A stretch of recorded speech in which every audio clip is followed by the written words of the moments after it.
When Victorian Treasurer Jim Pallas delivered his state's budget update on Friday, he said, and I quote, "We need to have a greater capacity to protect the Victorian people." Well, today he found a way to protect the Victorian people. He resigned. I will be resigning, both as the Treasurer and a member of Cabinet, and also resigning as the member for Werribee. The intention has always been to make sure that we give more than we get in public life. I'll leave it to the prognosticators and the historians to decide whether or not I've achieved in that noble ambition. Well, let's prognosticate away anyway, shall we?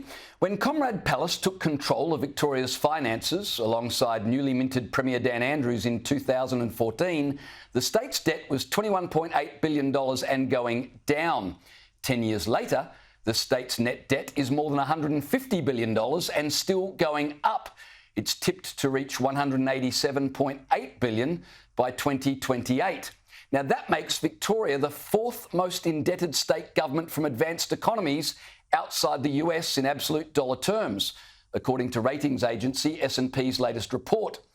And the Auditor General's office warned last month that the Victorian government, have a listen to this, quote, has not articulated a clear plan for long-term fiscal management. Current strategies are short-term, reactive, and do not address both the existing financial challenges and emerging financial risks. Now, as far as I can make out, the only discernible strategy has been to raise taxes while reducing services. Let me give you just one example of how things currently work in the Socialist Republic of Victoria.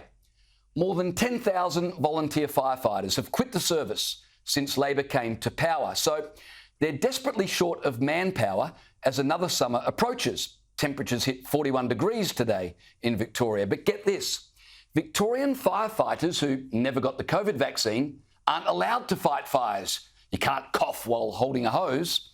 Well, on Friday, as one of his last acts as Treasurer, Jim Pallas announced the fire services levy would be almost doubled. It's like you get less service, but you pay more. But Tim Pallas is hearing none of that. After raising taxes and levies last Friday, just in time for Christmas, he's now quit so that he can spend the next few years telling anyone who'll listen just how good he was. And I'm not even joking. We're going to buy 2 rocking chairs, we're going to put them on the porch, we're going to rock back and forward, and any passerby that goes past, we will harass them with stories about how good we were. He might as well have just said, "Good luck with the debt, everyone. I've got a pension to spend." It sure takes some front to be the worst Treasurer in Victorian history, in the worst government in Australian history, and then walk away saying, "How good was I?" But they're a particular breed in Victorian Labor, aren't they? Dan Andrews managed the worst COVID response in the country and then boasted about how good he was. Now Tim Pallas has given up managing the worst economy in the country so he can boast about how good he is. I suppose if his aim was to virtually bankrupt Victoria, never complete a project on time or on budget and become the highest taxing state government in the country, well, then Tim Pallas can claim to have been a raging success.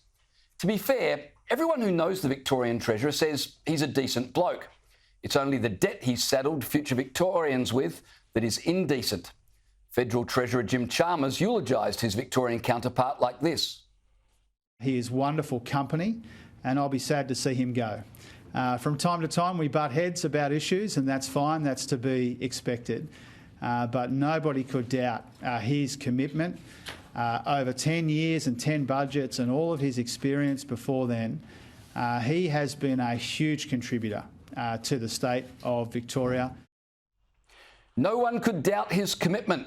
Well, no one could doubt Reagan's commitment either, but that doesn't mean she should have been breakdancing at the Olympics any more than Tim Pallas should have had his hands on the Victorian finances. Speaking of dancing around the real issues, Jim Chalmers announced the new makeup of the Reserve Bank today.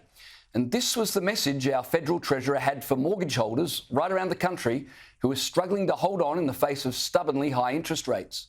Very proud to say that women will make up the majority of both boards, and this continues the very substantial progress that we've made when it comes to appointments in the Treasury portfolio.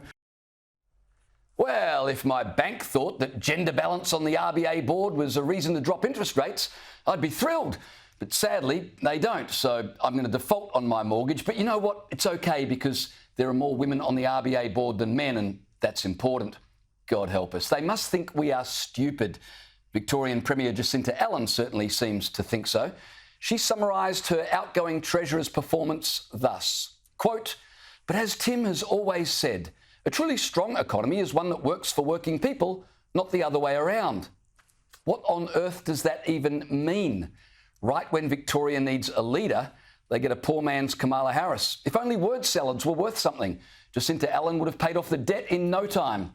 But she's not worried about Victoria's crippling debt, is she? She's focused on negotiating a treaty with the state's Indigenous people, which gives me an idea.